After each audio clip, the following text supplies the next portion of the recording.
Hello, hello, hello, beautiful unicorns. How are you doing on this magnificent Tuesday?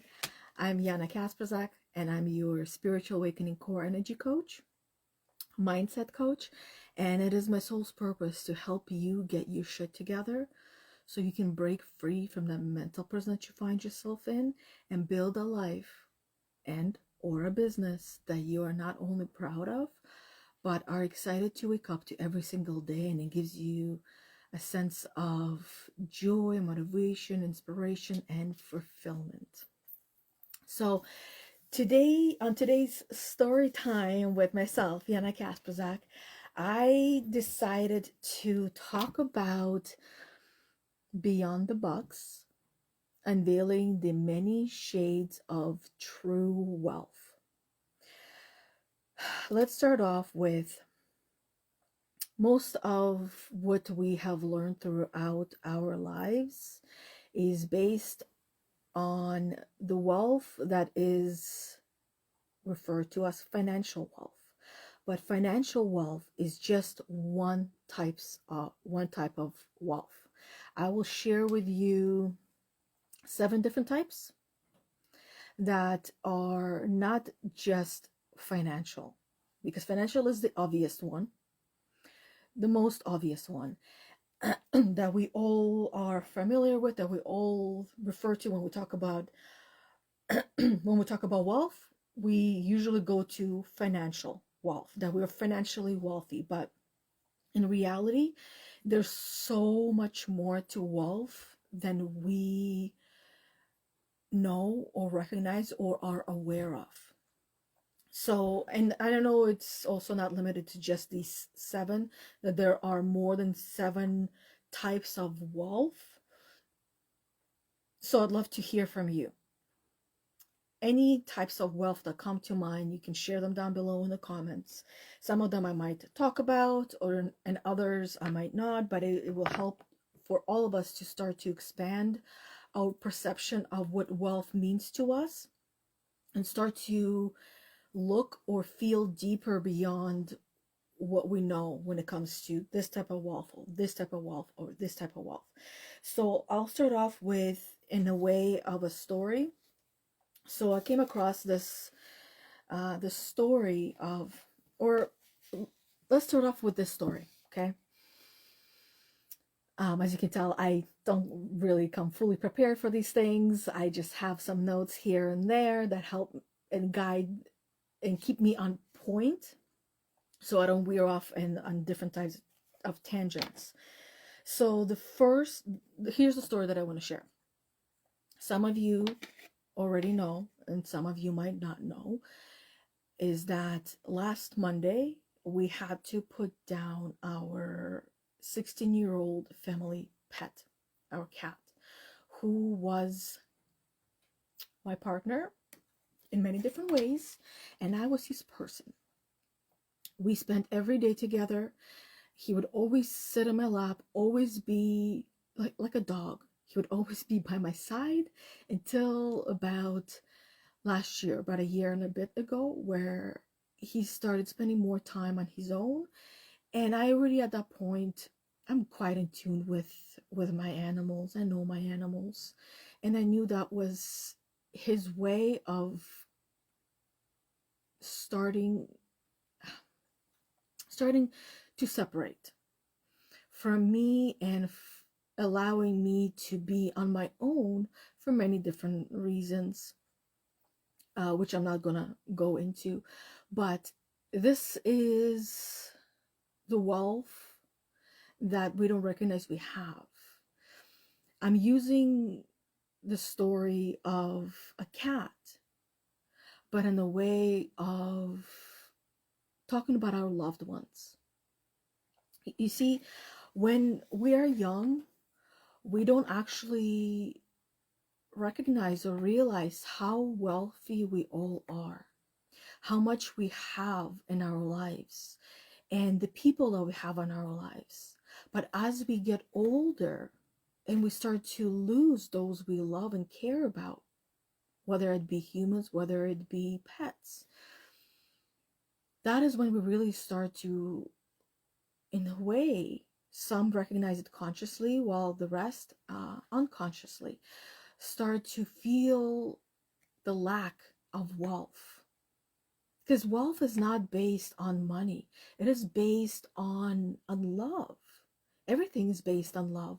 And then as we focus, spend our most of our life focusing on making money and working and earning and not spending too much time with those that we love and care about, when they're gone, that is when we really start to recognize. Many people refer to this as guilt, or feel shamed that when they were here, they didn't get to do this and this and that. They didn't get to spend this and this and this time, that they wish they would have had more time, and they would give all of their money to just have one more day, to just have one more hour with those they love. And this is where the human condition is focused on going and going and going and acquiring and to some invisible thing. And what life is teaching us is to be more present in the moment. I refer to the way that I do this, the way that I remind myself to be more present in the moment and what I want this moment to be like. Now, you can't do this every single moment of the day, but as much as possible, practicing the skill of living your life with the end in mind. And the way that I do it is that when there is, let's say, an opportunity in front of me, or there is a question in front of me, do I do this or do I do that? Do I wash the dishes or do I go cuddle with my kids? Do I go and clean or do I cuddle with my cat and spend time with my cat? Do I cancel the live video and spend time with my cat, or do I just put my cat down and do the live video? Or do I then bring the cat to the live video, right? Because he used to be on my live videos all the time. He used to be part of all of my coaching calls every single time I was on a call. And asking yourself these grounding questions that ground you in this present moment, that at the end of my life, which one would I regret doing, or which one would I regret not doing? And the answer becomes very clear and very evident, is that I would regret. Or you don't have to think of the end in mind. You can think of, in 10 months from now, will I regret this? Right? Would this bother me? Would I still care? Would I still think about it? Sometimes it's yes, sometimes it's no. Everyone is different. And for me, because I do think of in the end in mind, at the end of my life, what are the things that I would regret? And I would have regretted putting my cat down and going and doing a live video, not giving myself time, or us time, to spend together. And then on Tuesday, when I had a choice as well, do I go live or do I give myself that much needed time to process and grieve and learn from what my energy, what my thoughts, what my feelings, what my emotions were teaching me, what that experience was teaching me? And that's what I really started to recognize, the different type of wealth that almost eludes us until, as many say, until it's too late, until you can't reverse the time. And I wanted to share this topic today because it became, the more I think about it, the more I focus on it, the more clear it becomes. And today it became even more clear, more clear than it was previously. And each time that we think about something, each time that we go and learn about something like wealth, we get to learn something new that we didn't before, especially if we go in with the mindset of, I don't know everything, but I want to learn more and more. I want to learn everything I can on the subject, as if I'm learning it for the first time. So what I learned is that we are all wealthy, and I wrote this down during our sacred circle today.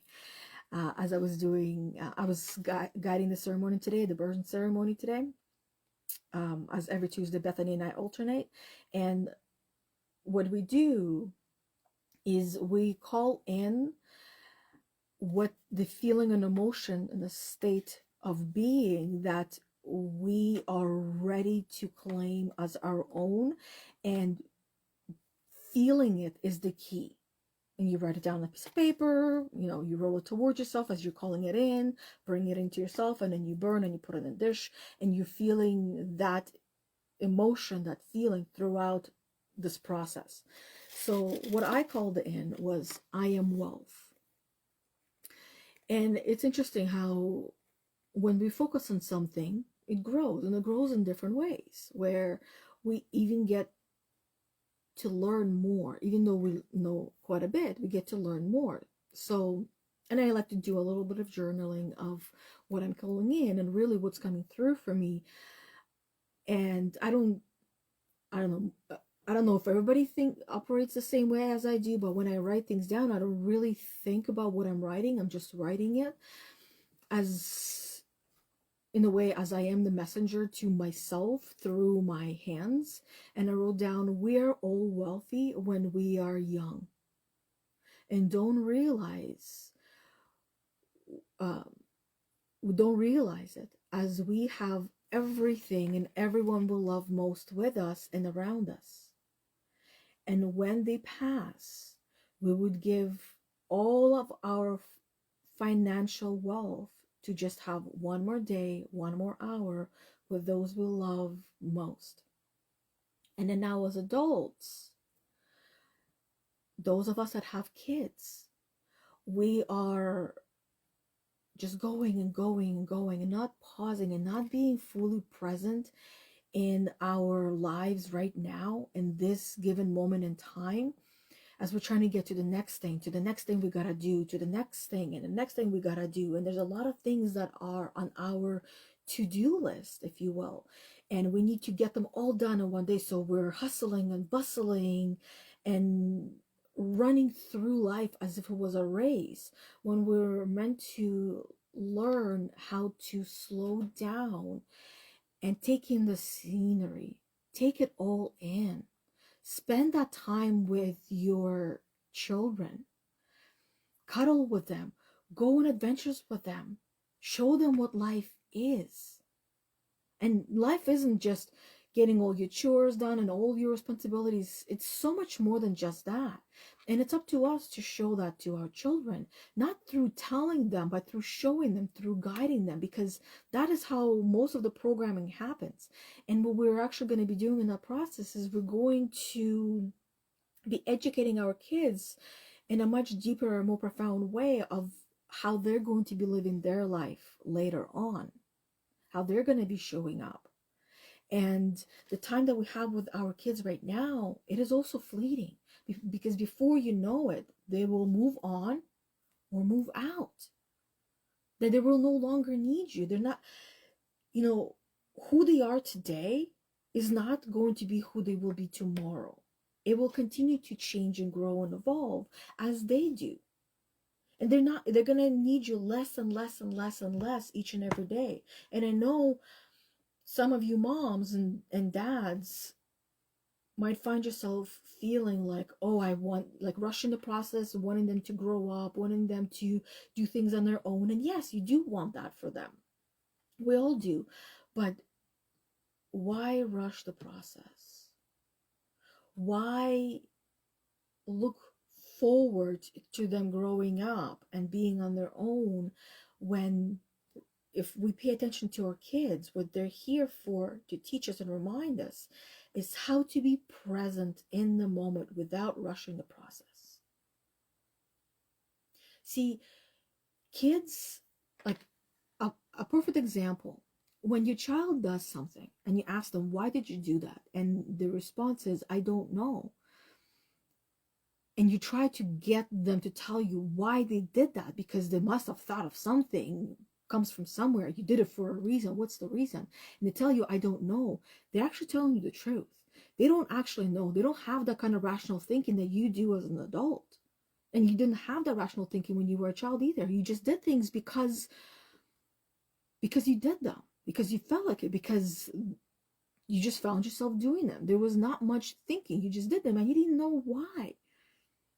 That isn't the way you being a scientist and you trying out new things and new experiences.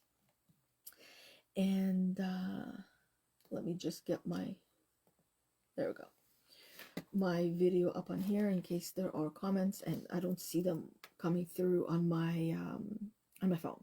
It's really interesting how Facebook operates. On my phone, sometimes it comes through, sometimes it doesn't. Okay, so that was just one type of wolf that we talked about, and this one is, in a way, it could be related to quite a few of these other ones that I have in front of me. So spiritual wolf, this is the one that refers to a sense of that richness that you feel within yourself. It's that inner state of feeling wealthy, where you feel fulfilled, right? This is what most of us will refer to as feeling fulfilled, but it is referred to as spiritual wealth, when you feel spiritually fulfilled, when you feel that inner sense of richness and connection to something greater than yourself, greater than the one self.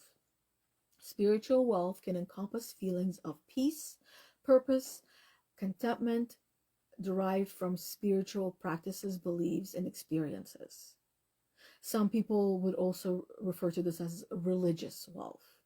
Right? Those of you who are religious, that what it also comes from as well, where you feel a sense of peace and purpose and connectedness and contentment from your practices, however you practice your spirituality, whether it's in the religious self or in just spiritual, where it's meditative or mindfulness, or even journaling itself. That could be referred to as spiritual practice. At least that's what I refer to as spiritual practice. And the other part of the burn ceremony for me came through, and this is why this one is the first one on the list, is I am spirituality. Recognizing that I am, all of us human beings are spiritual beings. We are the soul that shares one consciousness. We share a consciousness. We're all connected. We share consciousness with everything and everyone. I am oneness. I am one with the mess, because we feel like our life is a mess and that we're all trying to get our shit together. We try to get our mess in order. That feels like that is our life. But there's joy within that mess as well. We're, another way of thinking about it is that we are here in this one life as a conscious being, but we're not trapped in our bodies, right? We feel everything in our body, but we're not trapped in our bodies. We are energy. And when the clock runs out, the energy cannot be destroyed. It can only be transferred. So the energy, that is what we refer to as the soul or the spirit, it moves on. It goes home, as many refer to. And we get to take some of what we learn with us, but not everything. You get to feel your feelings and emotions only in this meat suit, as I like to call it, only in this life. This is a vacation, one way vacation. And when we start thinking in the way, if this was a vacation, because not all vacations are great. Some of them are just feel so long and you just want to go home, and you feel like you're done with this vacation and you feel homesick. Another way let's talk about what I had gone through, experienced, and some of you have or might, in a little bit of a different way. Depression. I have experienced it where I just couldn't deal anymore. And the way that I understood it is that, you see, each and every one of us has learned how to play a certain role, be an actor in our own life, put on a show for everyone, be this type of a mother to one child, this type of a mother to another child, to your mother, to your father, to this friend, to that friend, to this coworker, to that coworker, to your boss, to your other boss, to your partner, to everyone in your life. You are playing a role of being someone because you were taught and you learned how to be an actress or an actor. That is, in a way, what I also refer to as being a good girl and being the good girl for everyone and playing a role. And what happens with depression is that your soul, your spirit, and your body are so tired of playing all of these roles and tired of playing these roles, playing out these you know, being the good girl for this person, for that person, for that, and being the best employee and a co-worker and all these different roles that you play, that you become so tired that your body no longer wants to play that role anymore. So it forces you into deep rest. So you refer to this as depression. I'm depressed, right? I'm deeply resting because your body, your spirit, and your soul is done. It is done playing this game of charades. It is not doing that anymore. And until you catch up to what you are going through and you start to recognize, okay, I've been living my life for everyone else, and now my body no longer wants to put up with that, and my mind and my spirit and my soul no longer wants to play this game. You start to awaken and you start to recognize that I gotta choose me. But in order for me to choose me, I need to figure out who me is. And that can take time. That will take time. It's not a matter of it might take time, it's a matter of it will take time. For some, it will be, and it's not going to be just a few months either. It's going to be a couple of years or a few years, because it didn't take you a couple of months or a couple of hours to become who you are today. So you can't have that kind of expectation on yourself and on your life that you're going to get it all figured out right here and now with one meditation, or with 100 meditations, with one coaching session, or with 100 coaching sessions.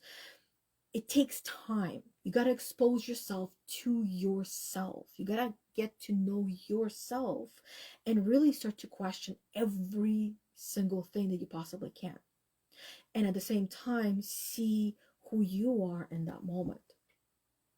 And it's not going to be the same for everyone. It's going to be a little bit different for everyone, but essentially that is what you're doing in this process. So this is the spirituality part. Now, the second type of wealth is emotional wealth. And emotional wealth pertains to having a rich and fulfilling emotional life, which is characterized by strong and supportive relationships, feeling of empathy, resilience, and emotional intelligence. All of these are also learned. We're not born with this. We learn this through our life, through the journey, and learning how to be more present in the present moment and not trying to rush the process to get to some next thing, the next goal, the next destination, but learning how to enjoy the ride, the emotional roller coaster, some days or some weeks or some months. And this is why I'm here, able to talk to you in the way that I am talking to you, as I've gone through my emotional roller coaster with losing, to me, my best friend. To some people, it's just a cat. But all of us are different. To me, that was definitely not just a cat. It never will be just a cat. But I also understand that to some people, we're all different. We're all empaths, and we're all a little bit of narcissists. But then there is those who are just narcissists and learn how to manipulate those around them to drain that empath in their life. So emotional wealth, characterized by strong and supportive relationships, empathy, resilience, and emotional intelligence. It involves feeling deeply connected to oneself and others, and experiencing a range of positive emotions. And I would also add experiencing the range of negative emotions, and learning how not to judge emotions as positive or negative, but just allowing them to exist, because we're meant to, and learning to appreciate all of the feelings and emotions, because you only get to do it in this lifetime and not the next. And that is a gift. All of our feelings and emotions are gifts, and our ability to feel them as deeply as some of us are able to feel them, it is a gift. But it takes time to get to this type of awareness, through a lot of ups and downs, through a lot of feelings and emotions, this type of awareness where it's not a bad one and it's not a good one. It is an emotion, and this is what it is. It's like,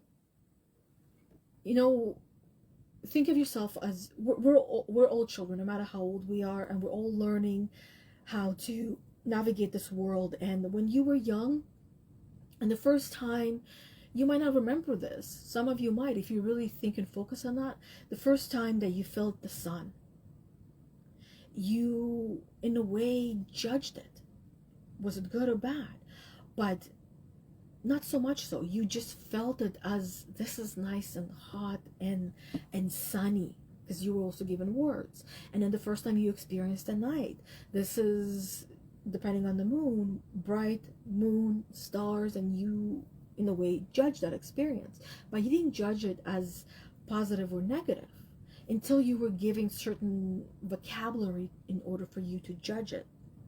And the same thing with your feelings and emotions. When you were young, they were there. You had these feelings, you had that emotion. Some of them caused you to feel joy, other ones caused you to feel sadness or grief. But you didn't judge them so much as negative or positive until you were educated in what they were. And now you can re-educate yourself in the ways of the sun and the moon. They're there, right? It's the sun and the moon, the yin and yang. It's there. It's neither good or bad. It's just there. And that's not to say that you're not going to feel bad when you feel bad. It's that you don't stay there, not stayed for longer than you need to. Otherwise, if you don't experience those feelings and emotions, they get trapped within your body, and it comes through as sickness, it comes through as disease, because it causes dis-ease in your body. Stress, guilt, shame, embarrassment, all of those bad feelings and emotions that we label as bad, that if we don't deal with them, if we ignore them, we don't address them, they stay within our system, and they cause dis-ease, make us feel uneasy in our body, and it leads to disease. So it's emotional levels number 2. Number 3, intellectual wealth. Intellectual wealth involves having a rich and diverse knowledge base, critical thinking skills, and the ability to learn and adapt in various situations. It encompasses the intellectual curiosity, creativity, and a lifelong commitment to personal growth and learning. Now, what I want to say with this one is that each and every one of us is unique and different, and we have a different journey and different purpose for being here. And one thing I notice with the women that I work with is that attachment to be learning be, how would I describe it? It's, I want to know everything. I want to know a little bit of everything, and I want to be an expert in this and this and this and this and this and this. So what it always comes down to is that you're really starting to tap into your childlike curiosity, and you're curious about learning all of these different things. Even though it might feel like, I want to know it all, otherwise if I don't know these all, I'm not going to be good enough. So this attachment to feeling unworthy if you don't know this and this and this and that, and you can't keep up a conversation, for example, where you want to add on all these different topics. But we're not meant to be experts in everything. We're meant to be expert in one thing. And that's what you really are experiencing. That you're experiencing this curiosity and this fire of, I want to know it all, like childlike curiosity. I want to know it all. I want to have it all. That's how it initially starts. But what's going to happen, and I see this all the time, and I remind the women that this is what's going to happen, is that as you start going down all of these rabbit holes, as I refer to them, rabbit hole of this type of learning that she wants to do, this type of learning, this type of learning, this type of learning that you perhaps want to do, is that when you start going down to the rabbit hole, you might start losing interest in it. And that just means that it's not for you, or maybe not right now, or you've learned everything you need to, because that curiosity comes from, I want to know everything about these topics. But the reality is, you don't want to know everything. You just want to know enough to understand it. You just want to be able to understand different things in different parts of your life and your existence. So I just wanted to plant that seed as well. Number 4, this one, I feel like many of you can understand and relate to this, and that is the wealth of health. Wealth refers to the abundance of physical and mental well-being. It includes having good physical health, vitality, energy, and a sense of balance and harmony in mind, body, soul, and spirit. And this is a type of wealth that many also regret not recognizing just how wealthy they were when they were young, when it came to their health. That now, as adults at different ages and different stages, they're dealing with different types of health concerns or issues or questions, whether it mostly is within themselves, but also with their family. And this is where you start to recognize that I wish I appreciated my health or the health of my loved ones when I or they were young. A lot of regrets. See what I'm talking about? Is that we don't recognize what we have until sometimes it's too late. And learning how to appreciate it when we have, and this is something our parents would say all the time. And yet we were rebellious to hear, because like, no, I know better, right? They all knowing. We're all like that, and our kids are that same way.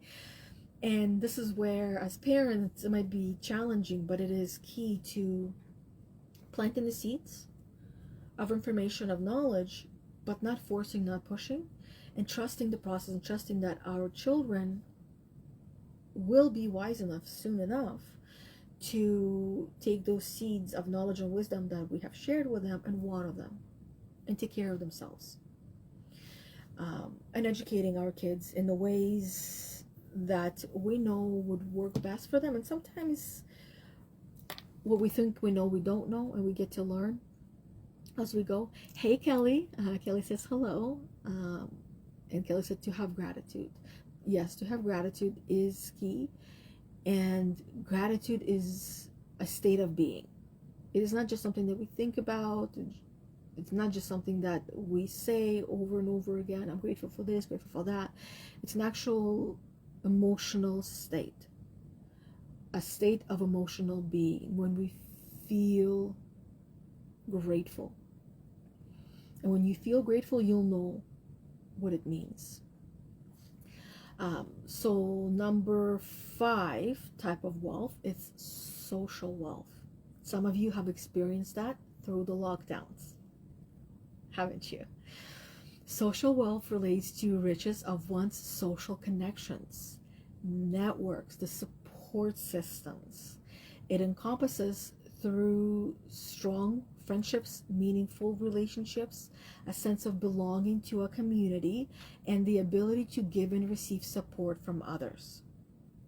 So during lockdowns, a lot of people have experienced a lot of loss, and they started to recognize how important their social interactions were. They started to recognize that they were social and that they were missing that, and that they needed that. Some of them started to lose friends or lost connection to their network or to their community. They started to feel like they didn't belong because it caused them to feel lonely and bored and isolated, which was the goal there, by the way, as well. But many of those people also started to recognize that there was a lot of value in being by yourself, with yourself, getting to know who you are, and learning to be with yourself and learning to like yourself at the very least. And some people recognize that they didn't even know who they were, they didn't like themselves, and that, of course, caused them quite a bit of dis-ease, discomfort, and stress, and anxiety, and overwhelm, and questioning a lot of things. And then Kelly said to be gracious. Yeah, to be gracious as well. It takes practice for some people, while others might find themselves being too gracious, and they need to learn how to rein that back and use that on themselves and not necessarily for everyone around them. Number 6 is cultural wealth. Cultural wealth involves appreciation and participation in diverse cultural experiences, traditions, and practices. It includes it includes valuing cultural heritage, diversity, and inclusivity, and finding richness in the exploration and celebration of different types of cultures. There are so many different types of cultures. There's so many different type of practices, traditions, experiences that we can explore. And I feel like this is one of the things that many of us want to experience, want to do, want to understand one another as well. And we have access to that. You can, if you're not able to go somewhere and experience some kind of a tradition, some kind of experience, or some kind of a practice, you have access to all of those through social media, through YouTube especially, or through Google, where you type in a certain culture that you're curious about, and you can learn.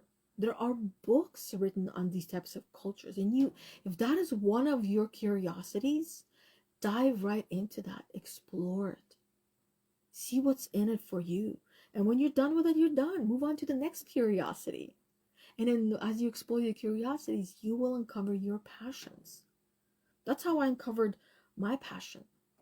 This is why I do what I do. This is why I work with the women that I work with in the way that I work with them, because I myself have, for me, it came from my basic need for survival, and it invited me into all of these different types of curiosities, these different types of rabbit holes, these things that I wanted to learn about and understand. And by exploring them all and not limiting myself to one, I got to find not only myself in the process, but my purpose, my value, my own voice, and what and how I wanted to share and bring forth to everyone else on this infinite web through this book of faces, as I like to call, and then sharing these videos that I do live as a podcast on my podcast platform called Get Your Shit Together with Yana Kasperczak. So if, also planting a seed, if you're not following or not subscribed to my channel on your favorite podcast platform, then go and check it out and subscribe. It's Get Your Shit Together with Yana Kasperczak, where I share all of these live videos that I do on my own. And if I didn't go down into this rabbit hole and that rabbit hole and this thing that I was curious about, I would have continued to, the best way to describe it is suffer. And because we do get to suffer and we feel the suffering when we don't allow ourselves to follow our own voice, our own guidance, our own intuition, and we don't follow our own path. And we just are doing everything for everyone else and nothing for ourselves. So that is what I would also in a way connect to the cultural wealth. Kelly said, I miss my kids the most during the lockdown. Oh, I can imagine, because no one was allowed to go anywhere, and there was a lot of, I'm going to use the word traitors. There was a lot of traitors who would call on their neighbors and tell on their neighbors that, ooh, she left her house, she didn't do what she was supposed to. This is what the type of people that the Nazis had relied on. And it really still, not so much saddens me, but it did sadden me at that time to see and really understand that all these types of people still do exist. And as much as I wish for them to no longer exist, that they do still bring value, that they're still valuable, they have a purpose. And it just happens to be that type of purpose to rat out their neighbors, rat out their own friends for the pleasure of themselves, right? It makes them feel good about themselves in their own way. Some of us won't understand it, and others don't want to understand it, because to me, that's not the type of people I want to work with or ever will work with. So I don't necessarily go into that rabbit hole. I've gone there deep enough to understand enough to help others. But yes, anyways, that's enough said with that one, because I can keep going down this path of conversation. Kelly said, do you think I am not? Is there a link? I think you're referring to the podcast. There is actually a link on my personal page through LinkedIn, or even directly. It says some podcast, Get Your Shit Together with Yana Kasperczak, and you can click on the link and it'll give you the option to your podcast platform. Or if you already have a podcast platform that you listen to podcast on, whether it's Spotify, Apple, and there's quite a few other ones, that you can just type in the name, Get Your Shit Together with Yana Kasperczak, and the way that shit is spelled is with exclamation mark, because it feels like our world is upside down as we're getting our shit together. And once we get our shit together, the eye will go up the right way, right? And not upside down eye. And then Kelly said, wow, how terrible. Yeah, it is terrible. I've had friends who she would leave her house only to come back and have cops at her door, because one of the neighbors ratted her out. And it was, yeah, and I mean, the cops, most of them didn't want to deal with that as well, but they had to. It just talks about control in a whole different way. Like I said, I'm not gonna go down that rabbit hole, but we're not far away from what's happening in China. Let's just say that.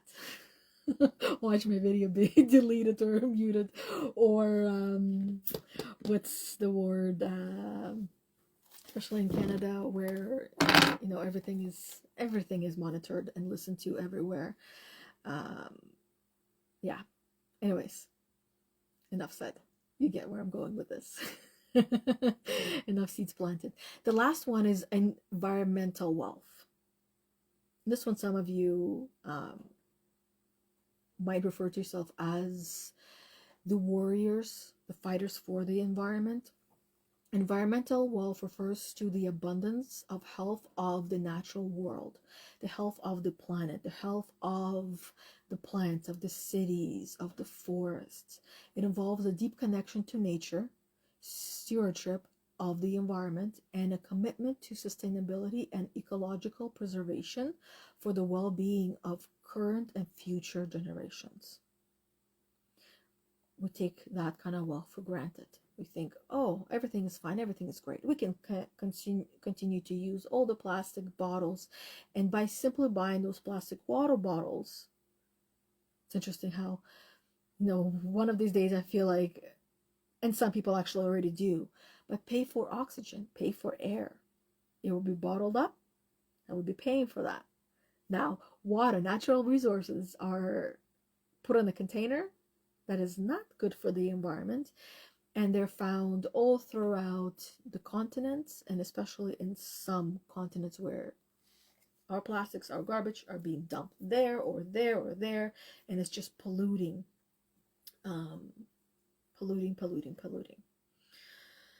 So these are the alternative interpretations of wealth, highlight the multifaceted nature of abundance and richness in life beyond purely financial and material possessions. Each dimension of wealth contributes to a holistic sense of well-being and fulfillment. And yeah, so that is the seven types of wealth, plus the one that I added talking about love and family that we don't realize that we have until we no longer have it. And just doing our best of grounding ourselves in the moment and taking it all in. That's how you can really bring yourself into the moment. What do you smell? What do you see? What do you feel? What do you sense? Right? What kind of textures are you feeling? Or bringing all of your senses in this given present moment in time. Kayla says, no platform. What do you recommend? So what I would recommend, I like Spotify. Honestly, if you are on an Android phone, Spotify is the best, and it's free unless you want to pay for that. But you download any episode you want, you listen to it on the go, completely for free. You just need, I'd like to call it Wi-Fi, which is Wi-Fi, and you download the episode and you listen to them. Also on YouTube, I do have my podcast uploaded to YouTube, but they show through as an actual audio. But if you want the video, I believe you'd be able to see it on Spotify. So that's the one that I recommend. But if you have an Apple device, it will be Apple Podcasts or Apple Tunes, Apple Music, and it will be on there. Yeah. So thank you for asking. That way, anybody else who might have the same question gets to hear the answers and gets to, I think you might be able to, I don't know how the podcast operating work. I'm not so techie. I figured out how to upload them, how to write all those things on the podcast, but the other techie part is not necessarily what I'm good at, and I'm okay with that. Like I said, we all have our expertise, and the techie part is not my expertise per se. I just know enough to do enough. But if you click on the link on my profile, you might be able to see the different platforms on there, and you can pick whichever one works for you. You can Google or go to YouTube and learn different types of platforms on there that works best for you. Or you can try this one, you can try that platform and see which one you feel the most comfortable with, because some of them might be very user-friendly while others not so much so. That's why Spotify, for me, I find it very user-friendly. As I just said, I'm not very techy. I just know enough to do enough. And that's why Spotify is my go-to place for the podcast and YouTube. I feel like it's even more user-friendly. You just type in the search bar, it's all there, and you listen to, and that's it. And on YouTube, I believe it would just be under, where's my mouse? Under my channel, which is Empath Unicorn Academy. which also is on my personal profile on Facebook or my Instagram profile, as the link itself to YouTube, or under Linktree. Everything is on there. Yeah, anyways, other than that, thank you, thank you, thank you, everybody who was on here with me earlier, the silent watchers, the interactive watchers. Kelly, thank you very much for interacting with me on today's live video. And hopefully you got to learn something that you didn't before. And if not right now, the connections can be made throughout the day. Because when we hear something, some of the things that we hear, they tend to just replay, and we almost like find ourselves reminiscing certain words or certain phrases, and it's always for a reason. That is just our brain trying to make a connection with what we just heard to what we already know, and how it's connected to us in many different ways, shapes, or form. And it's not limited to just our purpose, and it's not limited to just who we are, and not just limited to our current journey, but the future journey as well. So thank you, thank you, thank you. Kelly said, I have been learning Instagram. My grandkids taught me. Oh yeah, Instagram is pretty simple as well. And it also depends on how you like to take in information, because Instagram is instant image right there, and the written part, if you want to read, you got to click on it. Whereas with Facebook, you kind of have both, and you see them both, different platforms, and yet they are connected, right? Facebook owns Instagram, and I believe they also at this point own WhatsApp and a couple of other things as well. Yeah, the giants. Thank you. And yet question everything. That's it. Thank you very much. And until we see each other next time, next week at 11:45-ish a.m. Eastern time for another story time with myself, Yana Kasperczak, where I'll go live on my personal page, which is Yana Kasperczak. Or Bethany and I will be doing our live podcast called Heal the Unicorn in our Facebook group called Heal the Unicorn: Emotional Healing and Spiritual Growth for Women. So if you enjoy what I share when I talk about, come and join us on the podcast, because you will also get to hear from Bethany, from her experience, from her know-how, from her expertise, her wisdom, knowledge, and that she gets to add to the conversation. And there's always lots that she brings to the table as well. So other than that, I will see you in one of these next live events. And until we see each other again, bye everybody. Thank you for being on here.